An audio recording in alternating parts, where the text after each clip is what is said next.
Disclosure Day is the latest film from Steven Spielberg, who obviously needs no introduction. Written by David Coep, who has worked with Spielberg on a ton of projects, and Spielberg also came up with the story for this.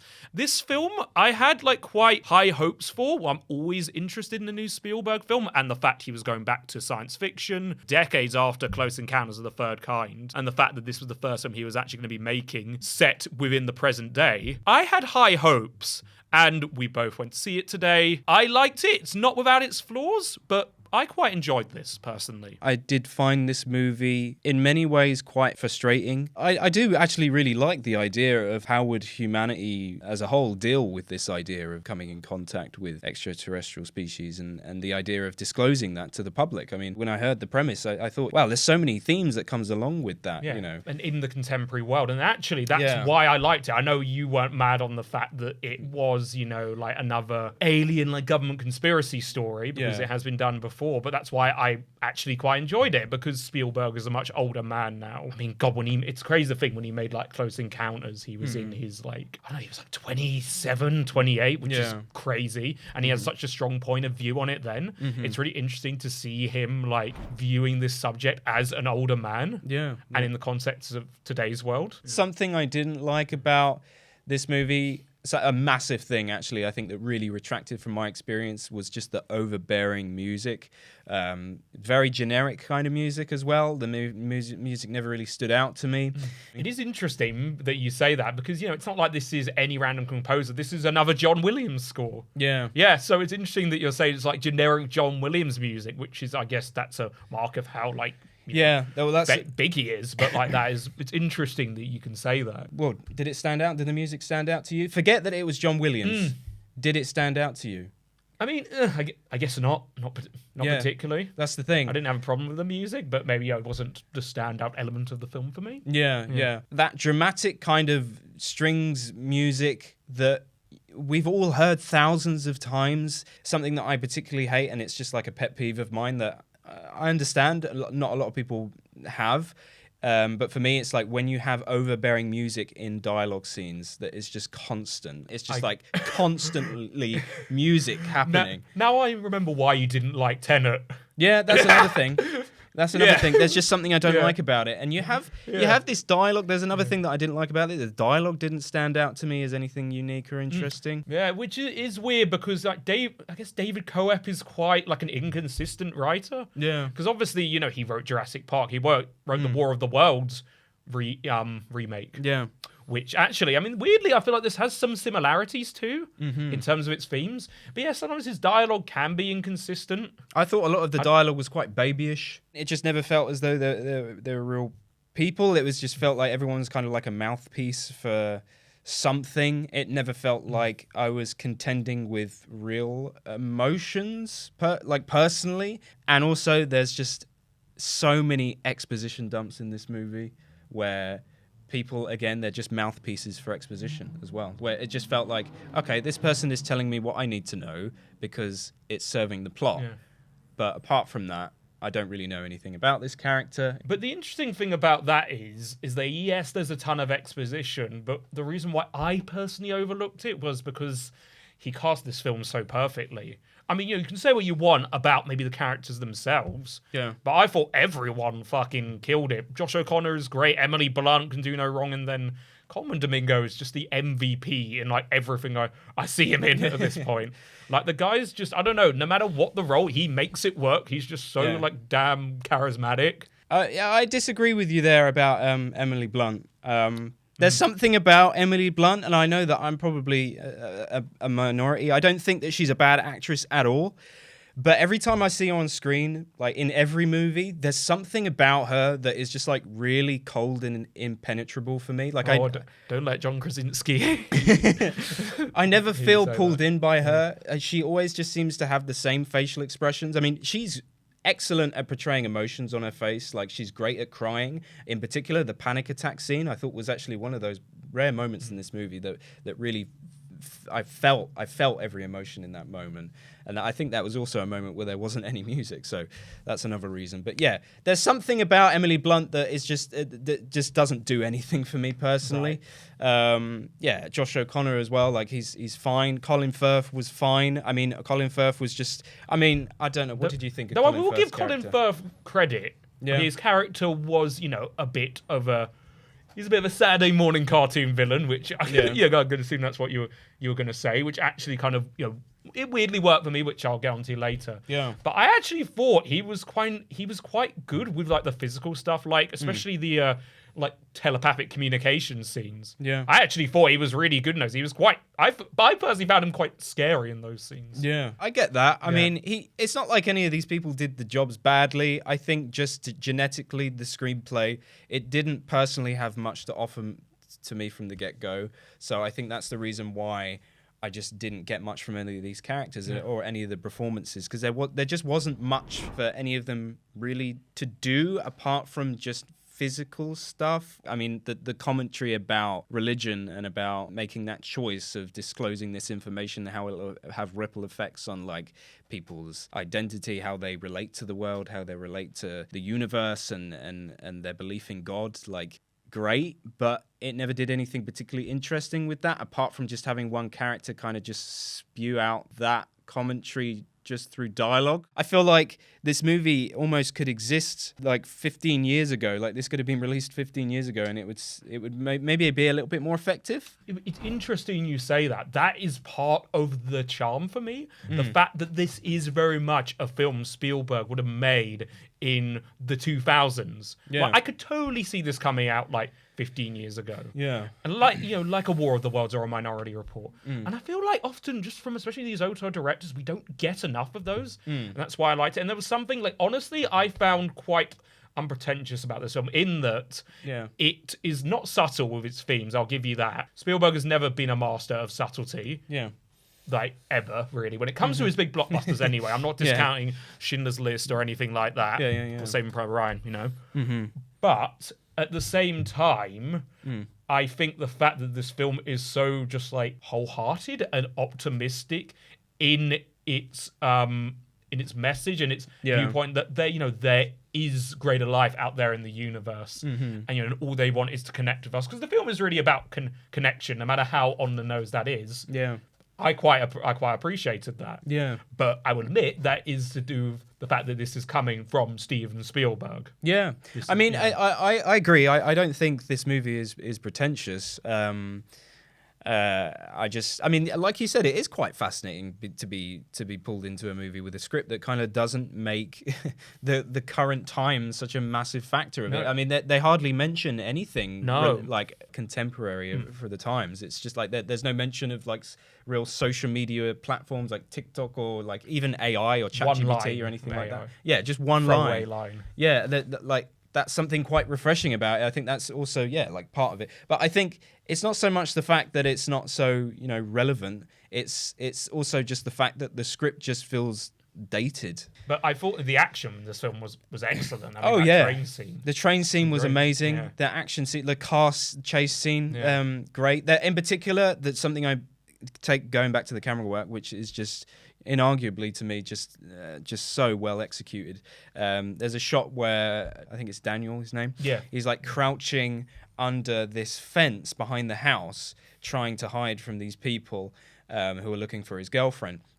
And as he's crouching, it's almost as if you're from the perspective, like playing like a third-person perspective game where like the camera is kind of rotating and swinging around him. And then the camera like goes through the fence panels. And I'm like, how the fuck did he do that? That's so cool. And it was like a really cool one shot that then tracks along and follows him as he gets in the car. He slams the door and the camera movement continues and pushes in. Moments like that, I'm like, come on, that is just him being him. Great stuff. Really appreciated that. But again, things where it comes to like the script where there's like a MacGuffin device. Like, you mean the device? Yeah, I don't think it didn't have a name, did it? I think it was the device. Yeah, and it's just like, I mean, it's just The device. there's just stuff in these sci-fi things that I personally just find really irritating. Like, there's always some device like that. Even the location where Colin Firth is hanging around, like, you see this so many times with these kind of like classified spaces with like the The screens.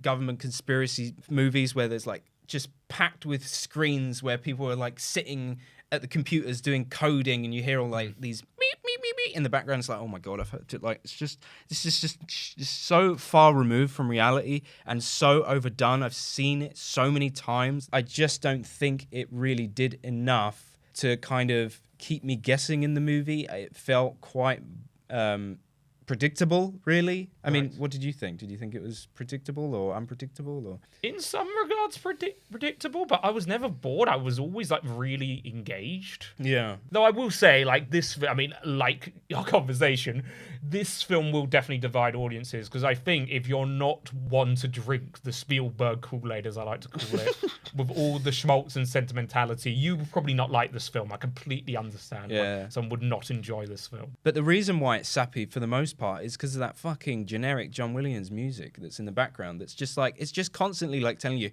this is a moment that you have to feel sentimental. This is a moment that's really sweet. This is a moment where, like, I'm guiding you. I'm telling you, this is exactly how you have to feel in this moment. So it's like, why do I have to watch the movie again? The movie's already told me how I should feel.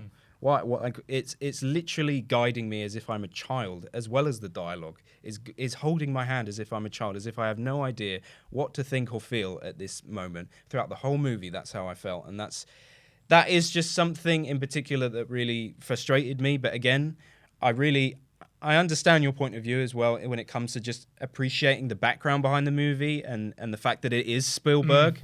You know, and he is that kind of director to give you that. Maybe you were more prepared for that, I suppose. Oh, no, absolutely. Like, and also knowing that, like, he's much older now, and you know, he's probably in a way looking back at the past. I mean, not just at his films, but at the world as well. I kind of expected, okay, this will be extremely sentimental and schmaltzy. I was prepared for that. Also, you know, considering the budget, 150 million, you know, it wasn't a cheap movie. And there's a lot of movies that were made for half that, even a quarter of that were 10 times more effective for me. And that's sort of where I judge movies as well. So, but yeah, on the whole, not a terrible movie. And I think it's more of a, you know, it depends on you if it's your cup of tea kind of thing. Yes, absolutely. There's a lot that you can get out of this movie. Just your schmaltz tolerance. Yeah. I'll coin that. Yeah. Depends on that, really. But let's have a look at what other people think online. 6 out of 10, Morose Encounters. This is by Alan Holloway. I was so looking forward to this. Spielberg's return to the alien genre had to be amazing, right? This is basically about people with secret stuff running from the government. 2 hours of it, then it gets properly good. It's a pretty average thriller with sci-fi elements, saved by a superb performance from Emily Blunt. Oh, you don't like that. You don't like any Emily Blunt praise in this building. Fast becoming a favourite of mine. I don't think I'll ever watch this again. Not bad as a thriller, not good enough to be more than a footnote in Spielberg's illustrious career. Yeah. I think the Emily Blunt thing is very just personal to me. I don't think that she's a bad actress or anything. But yeah, I can understand that statement. 3 out of 10, Jesus Christ. Jimmy Dennis. Some decent acting in this film, but the movie itself is so bad, not worth the time. You have been warned. People say this is one of Spielberg's best, are just talking BS. This is not even close to his best. This is what it looks like to live in a bubble for decades and surround yourself with yes men. Wow, Jimmy, not happy. Very, very passionate. I mean, short, but very passionate. I mean, that can happen to directors. Oh, absolutely. Yeah. I mean, I don't think it's necessarily the case of Spielberg, because I kind of think actually he's improved since the 2010s. I actually think that was probably his weakest decade. Yeah. Though apart from, let's say, Tintin or The Post, which I actually really like, the films and like Bridge of Spies, I guess, but then he made the BFG and just a couple of films in between that just weren't as great. Yeah. I think he's kind of been getting his source back personally, because like West Side Story, I thought true. His West Side Story remake I thought was fantastic. And I really do have a soft spot for the Fabelmans. So no, I disagree. I think you could probably maybe apply that argument more to Ridley Scott, as much as I like appreciate Ridley Scott. So no, don't personally agree. Yeah. You know, he's Steven Spielberg, you know. Yeah. I think it also just depends on the script, on the actual writing. You know? Yeah, because he came up with the story for this, but he doesn't write. We have to remember that he often doesn't write his script. He just works with the writers. So exactly. 5 out of 10. Pugs are ugly but pretty. True. So much hype, so much tripe. Getting past the rambling plot to the crux of the movie is difficult to fathom. In the modern era of disinformation and fake news, it's hard to see this storyline being anything but pure 1950s sci-fi.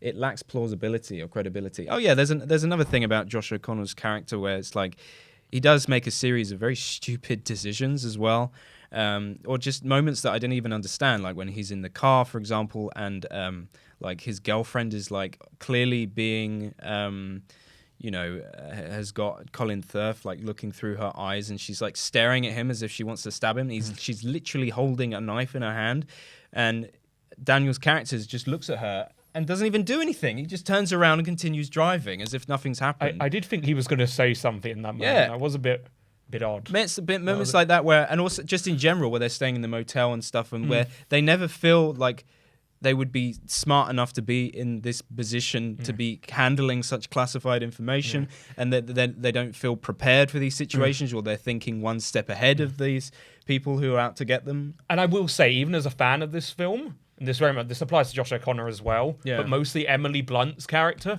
Yep, a lot of plot armor. I can even admit that. A shit ton of plot armor. There are moments where you would think surely Colin Firth's character would catch them, or they would be dead. Yeah. How the hell are they getting out of this? No, there's plot armor. Yeah. It is a problem with this film. What really crashed my rating, however, was the last 15 minutes of utter garbage. I won't spoil it, yet it is spoiled. One could see it as America-centric egoist, but I prefer to say it was just silly, really silly. Don't bother spending money on going. There are far better movies out there at the moment. What do you think of the last 15 minutes? Are we going to spoiler territory? It was cute. Yeah. It was sweet. It was sweet. Yeah. It was on brand for the film. It's on brand for Spielberg. The fact that it doesn't end with much resolution in that way. It's just more like, we're communicating with the next life form. Yeah. What did they say? I don't know. It's sweet. Yeah, I just find it funny how it all panned out. Like, Daniel's girlfriend gives Emily Blunt's character the MacGuffin device, and then then she gets the power again, and then Colin Firth's character suddenly just resigns from the whole thing and gives up. Yeah. And then also, I did wonder where they got that alien from. Which one? Oh, At the end, where did they bring him in? I suppose that was from Colin Firth. What, who his brought mind? No, like they brought it with them in case, I don't fucking know. That's a good question, actually. Yeah, I did kind of like the scenes where you're like looking at everyone on their phones. It is kind of thought provoking to imagine like how much that would affect the world suddenly if you just see like a live news broadcast just showing us alien footage. But I think most people would call bullshit. Yeah. But I also and this is just maybe a me thing, I actually really appreciated the fact that they really stayed with all like the newsmakers' reaction, like everyone in the control room, and also the way it was shot. I really like that. Well, like that particular news anchor's reaction. Just all the news anchors' reaction, like get it on this line, get on that line. Yeah. Do we know it's real?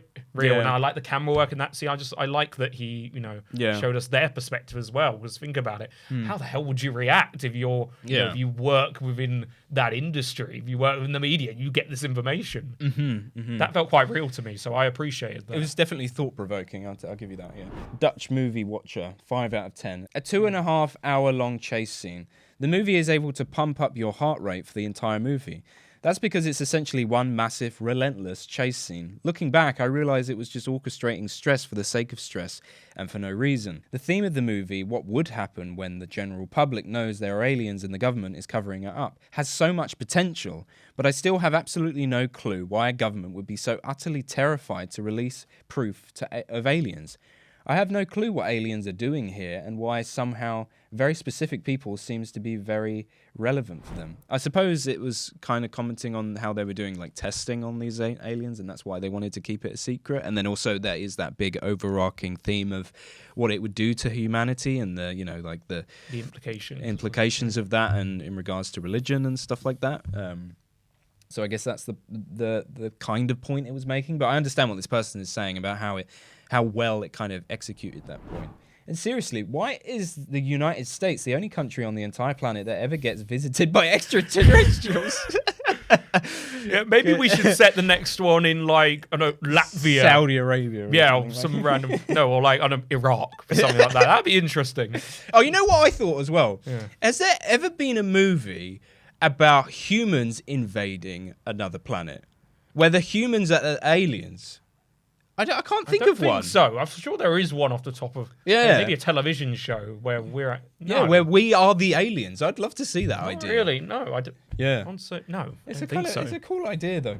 The movie completely misses the opportunity to actually deeply discuss what it would mean to live in a world and universe alongside aliens, and what it means to distrust your government. Very relevant things these days. I don't know. I actually think it did all those things, just maybe not in a way. I mean, like, you know, with you personally, that was interesting or effective. I think it maybe discussed them in its own Spielberg-y way. But I know what this person means when it comes to like how much of the runtime is taken up by people literally just being like chased, like a cat and mouse movie, you know, like get the thing, he's over there. Rather than the movie having like a moment, you know, where it calms down a little bit and actually like they discuss it in more detail and more depth or in a more thought-provoking way. I mean, what did you think in particular about the scene where the two main characters interface with their memories of the past, where they find out that they had been contacted by aliens when they were younger? It was sappy, actually. I think maybe one moment that could have tried my patience, had it not been for the rest of the scene, which I'll get to in a couple of seconds, is when you cut to her singing the lullaby. I was like, okay, this is pure Spielberg. This is like, oh God, Steven, I know what you're doing. But I quite enjoyed that scene, mostly because of like their acting as well. Yeah. But I really liked like seeing them on this like little, was it the operating table, and then the claws come out. Mm-hmm. That was a really cool visual. So I quite liked the scene overall, apart from the girl's little lullaby. That was a bit like, all right, Steve, okay, Stephen, you know, that was childlike, whimsical. Blah, blah. That was very Spielberg core. That scene, that was the most Spielberg core scene. What saves the movie a little bit is Emily Blunt again. I'm in a minority there, clearly. Her performance is fantastic. The music by John Williams is very cinematic, but I didn't leave the theatre humming a specific melody.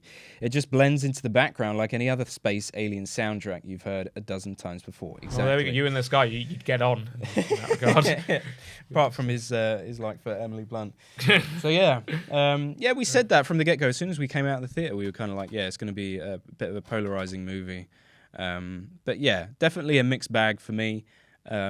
But still a lot to enjoy, and it's crazy that he's even making movies at 79 years old. Fair play, you know. Yeah.